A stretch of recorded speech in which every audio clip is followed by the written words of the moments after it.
Hi everyone, thank you. Uh, just a show of hand, how many of you have not heard about GDPR? Don't think it's a judgmental question, just to see what the audience is and I can focus more time.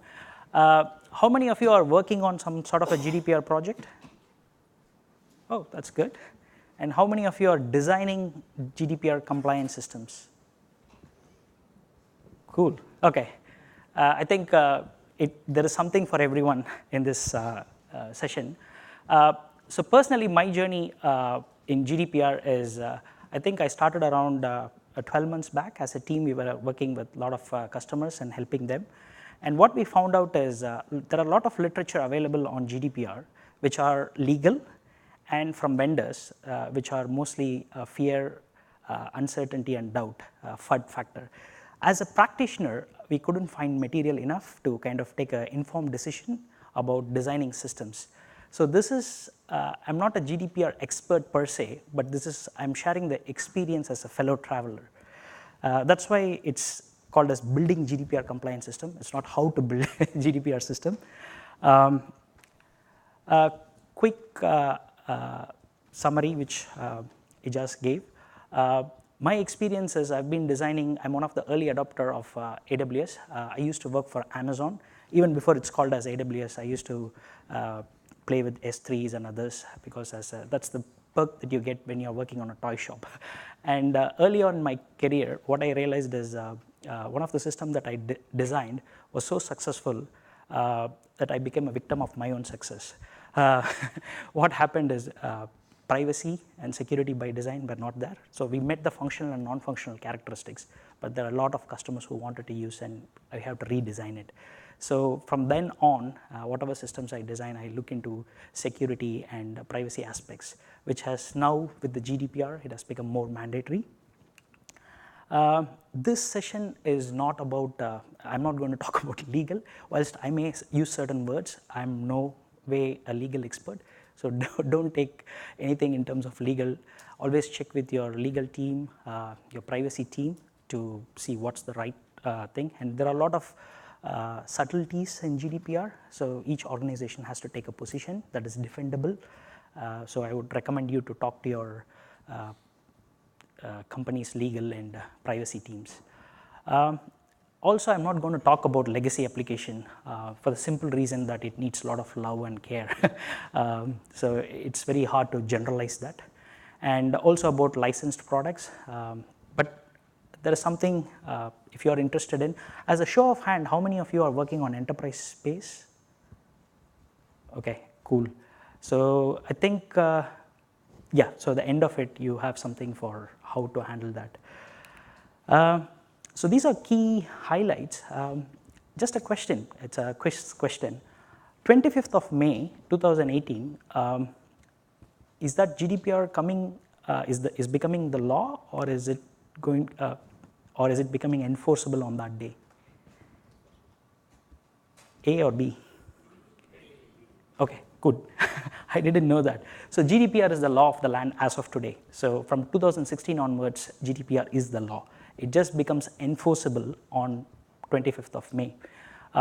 Taking a step back, GDPR is nothing but Data Protection Act of 1998 used for 21st century. It's basically DPA with teeth. The principles of data protection, so any personal data, whether you are a simple brick and mortar company, startup, or a big enterprise, if you are dealing with customers' personal data, then you are by law required to have a proper handling, data handling in place. That's all Data Protection Act is about. So what GDPR has done is it has given you a compliance framework, a transparency framework, and a punishment regime. And there are 6 key principles that GDPR stresses. There is one interesting observation from the law point of view, and it also helps you in technically when you design the system. Most of the compliance law, which you have used in the past, are rules based, whereas GDPR is principle based. So what that means is there are a lot of interpretations needed, and what that implies is there needs to be case laws to see what that meant. So as of now, anyone who talks about GDPR is right. Who is more right is something we will see in the future. So, okay, as a system architect or designers, what does that mean? That means interpretation and best practice are very important. So I'll give you some tips on how to stay on top of that. Now, GDPR has also got a global impact. It doesn't matter where you are incorporated, as long as you provide a service, whether it's a physical or a digital service to an EU citizen, you have to comply with GDPR. So that is a very important differentiator, and that's a clarifier. So that means anyone who's offering services in EU need to comply with that. And also you have heard a lot about 4% fine and 20 million fine. So if you go into the details, we will cover each and everything as we go. But two things is retention, which is very important. Any personal data that you collect, it has to be for a set period of time. You can't indefinitely hold the data. So that's something to keep in mind. GDPR gives a lot of rights. Comparing to DPA also had some rights, so you can ask, but the companies can charge, whereas under GDPR, you can't charge your customer. These are fundamental rights, you need to provide that. I think for me, the most hardest thing is this, because this has a huge system impact if you were to support this. And I think that is something you need to consider as a solution architect or designers. Now, having said all this, we are only 5 weeks away from GDPR. And if you ask most of the business, they are still sort of getting ready, they are not there. So this talk is more about how to help you or understand and prepare for GDPR. I've used an example here just to make this real. Let's call this as some Rolling Rocks newsletter, which is about music, and it's a newsletter, physical newsletter. Just to make it more real, let's call this as a US-based company who have subscribers in Europe, UK. They are like a really old company, so they used to send physical copies to our forwarding agents who then dispatch it on the day. They also have an online portal, and then they also send online newsletters. So that's kind of a scene setting. Now, if you look at it from top to bottom, so the user consumes either one of these services or all of this service. And in order to fulfill that, the company may engage with partners and third parties. And from technology stack, they may have in-house development, their own data center, and or AWS.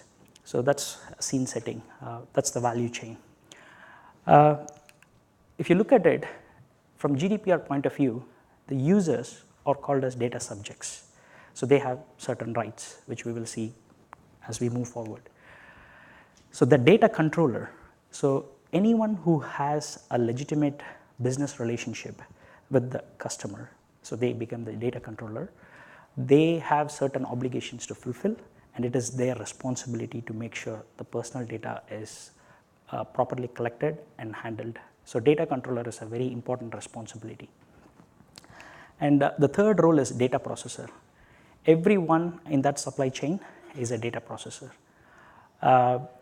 Now, there is a slight caveat to that, what makes you a data processor. And finally,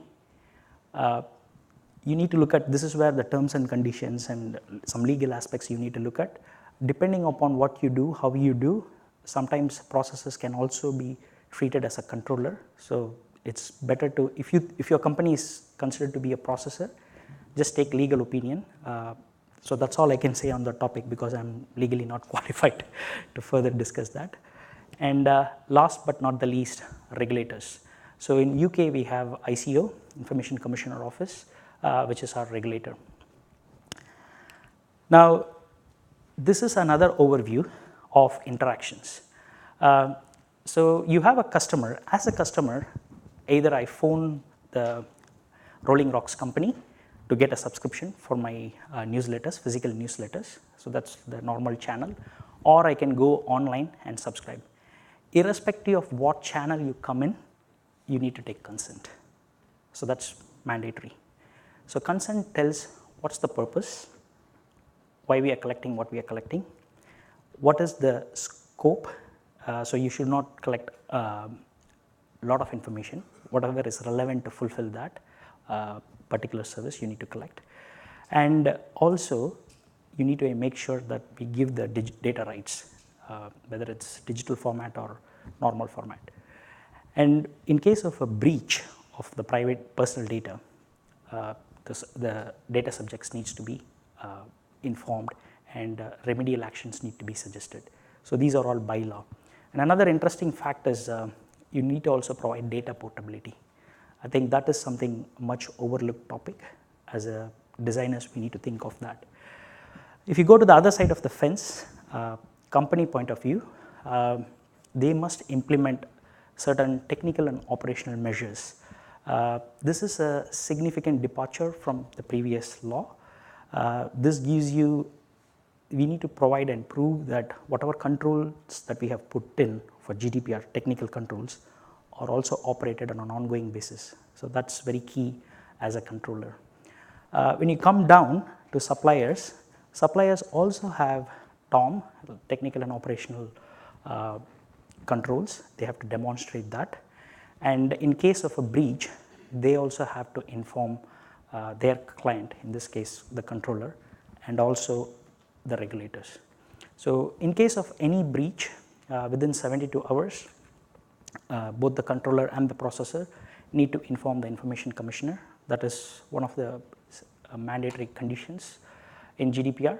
And only in case when the individuals are affected, you may need to reach out to the individuals. And for the last but not the least, from regulators' point of view, once they receive breach notification, they may perform compliance audit and fines. So that's the last one.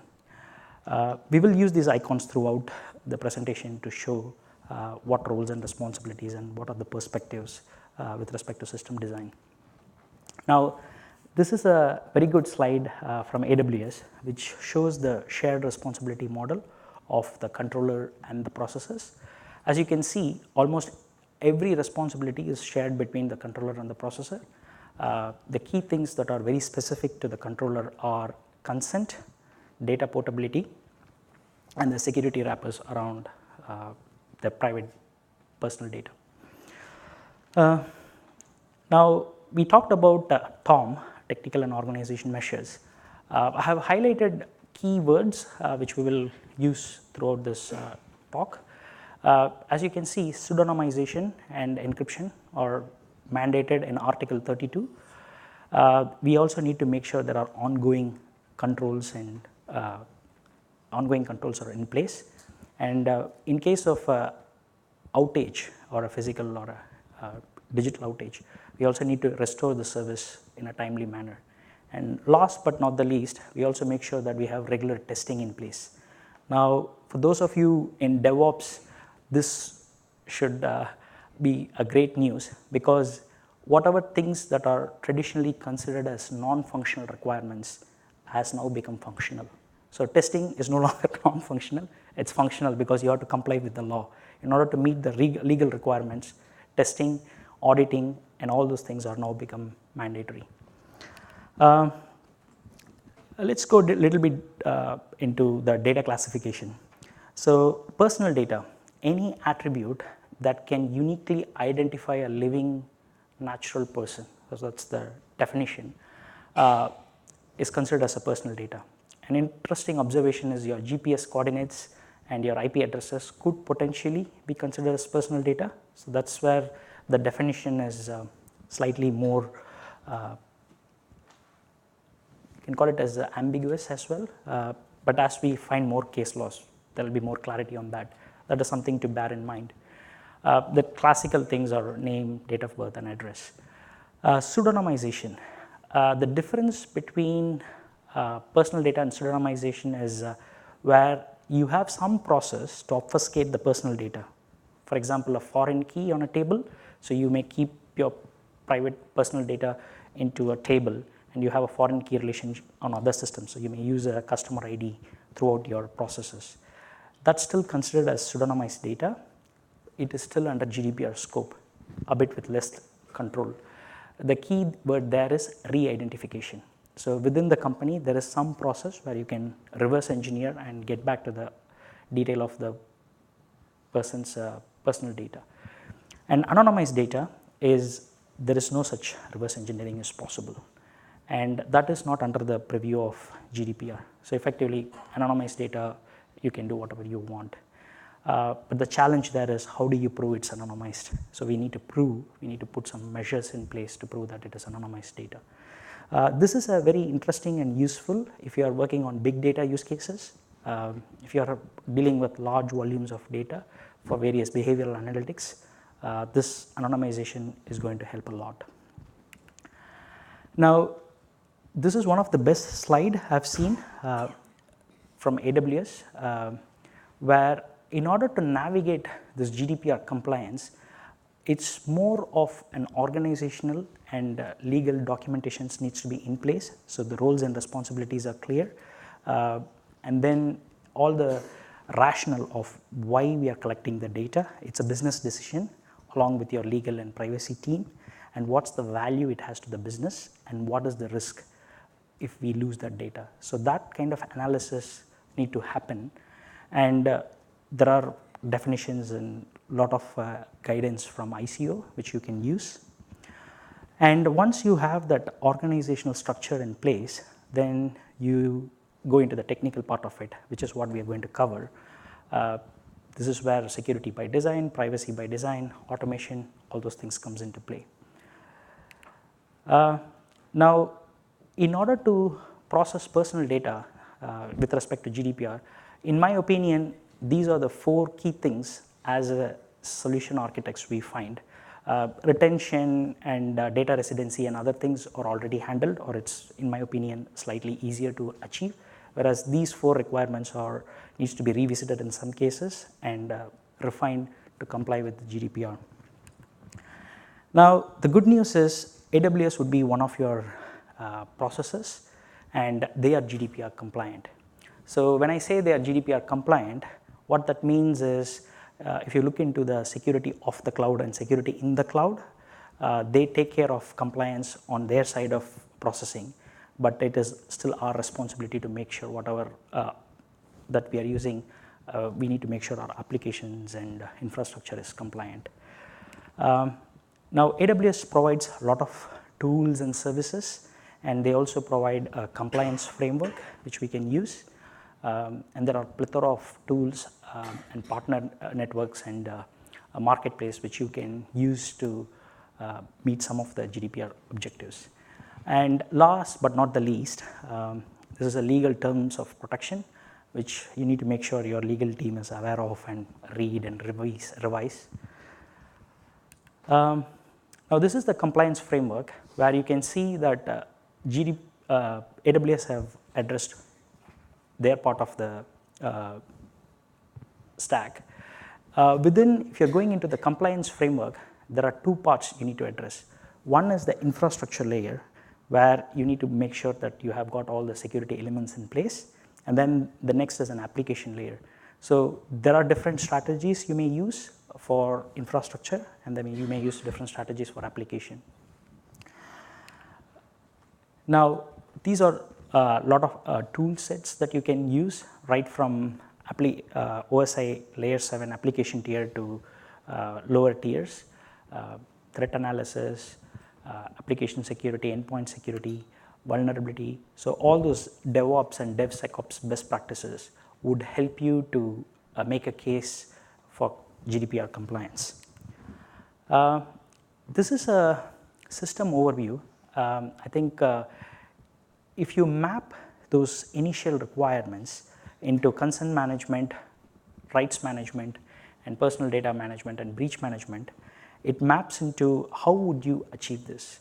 So whenever you're dealing with personal data, as long as you're able to encrypt, so you get a certain level of compliance, Pseudonymization is another process where you can get certain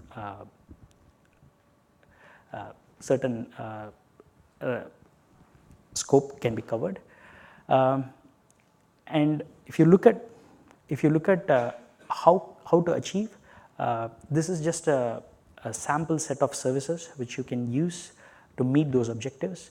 For example, key management, you can use cloud HSM, IAM policies to make sure that people who are supposed to handle those data are only getting access. Databases, within databases you have encryption, both a transparent block encryption as well as field level encryption. And when it comes to security, you have a lot of tools. And one of my favorite tool is MACI. So data loss prevention, DLP. MACI helps you to find out any personal data, which is a machine learning service from AWS out of box. And then you also have WAF and various other security services which can help you to build those security controls. So let's take the first item, consent. This is a suggestion of how an architecture can look like in order to manage consent. I have used serverless where possible, assuming that the volumetric is for a medium to small to medium scale. However, if you are dealing with a large amount of requests, then you may need to revisit this. The key here is, let's say you have a consent version 1, which says this is the purpose and this is what we are going to do. And later on you add more services and you have changed your consent term, but only half of your customers have accepted that consent and remaining customers have not accepted. They are still on the old version of the consent. Now, according to GDPR, you need to process the data of an individual based on his or her consent. Now, you can see how complex this gets. And if you are going to introduce new services like Google, like YouTube, different services, then this becomes like consent management on itself becomes much more complicated. And when you have a consent document, which can be legal and legal document, you also need to make sure those clauses map to your system. So for example, I've shown that as a data flow map, where what are the subsystems which are going to consume that particular piece of information, and what's the processing providence, data providence, how does it flow through your system. Now, anytime when you release a new consent, you need to do this exercise to prove that you're processing according to your legal terms and conditions and consent. So that's a change. And whenever you are having processes, you need to also make sure that you mention those processes. Suppose you have changed some of your processes, then you need to get a consent again. So there is a lot of subtleties and complexities with consent, which kind of warrants a subsystem of its own. And in terms of processing the consent, now in some sense it becomes a state management. So if your state or the workflow is defined in your data flow map, then you need some kind of an orchestration technique, be it step function or some kind of a decider in the step function. So you need to make sure you have some system to query on the data flow to make sure you are able to process according to that consent. And as and when you process, you also make sure you need to make audit trails to prove to your regulator in case of a breach that you are complying with that consent. So those are some of the subtleties when it comes to consent. The next interesting and very challenging thing I found is rights. Whilst we saw there are many rights, one of the key thing is right to delete. Either you can do a partial delete or full delete of that data. Now what that means is you need to cascade that delete throughout your systems and in your sub-processes and processes system. So what that means is, let's say you have a personal data and you're storing it in your backup device like S3 or EBS volumes or even archived into Glacier. Now when a customer asks you to delete their data, There are certain exemptions. If it's a primary key or some financial data for other law and regulatory purpose, you can keep it. But if they make a request, then you have to delete that throughout the processing chain. And I think AWS have recently, in last November, they have introduced S3 Select, and I think there is also Vault Select, which might help you to meet that compliance requirement. Now, there are a lot of things as we go further. You may find a lot of tools and new products that might emerge, but this is something to be aware of. One of the key elements about GDPR is breach. Now, breach management is a very critical element to prove compliance. This particular slide shows a general design pattern.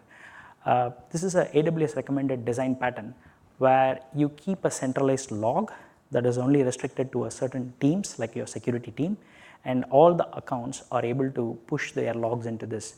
This shows that it's non-repudiatable, and also you can enable checksums and S3